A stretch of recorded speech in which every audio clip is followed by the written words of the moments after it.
লালমনিরহাটের তিস্তা টোল প্লাজায় ট্রাকের চাকায় পিষ্ট হয়ে মাসুদ রানা বয়স 40 নামে এক টোল আদায়কারীর মৃত্যু হয়েছে।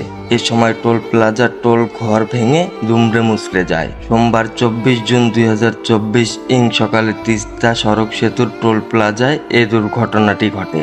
নিহত মাসুদ রানা জামালপুর জেলার বকশীগঞ্জ থানার ফজল হকের ছেলে। তিনি 3 বছর ধরে রেকনাম পেন্টা নামে টোল প্লাজায় মালিকের অধীনে কর্মরত ছিলেন। সরজমিনে টোল প্লাজার লোকজন জানান, সকালের দিকে রংপুর থেকে লালমনিরহাটগামী একটি 10 চাকার পণ্য বোঝাই ট্রাক নিয়ন্ত্রণ হারিয়ে টোল প্লাজায় ঢুকে পড়ে। এ সময় চাকায় পিষ্ট হয়ে টোল আদায়কারী মাসুদ রানা নামে এক শ্রমিকের শরীর থেকে হাত এবং পা বিচ্ছিন্ন হয়ে ঘটনাস্থলেই তার মৃত্যু হয়।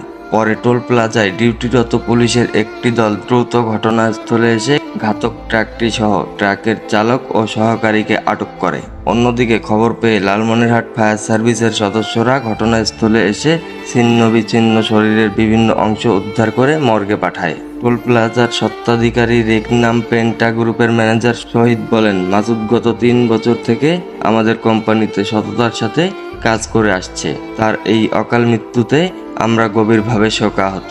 সেই সাথে ঘাতক ট্রাক চালকের কঠিন শাস্তিও দাবি করেছেন তিনি।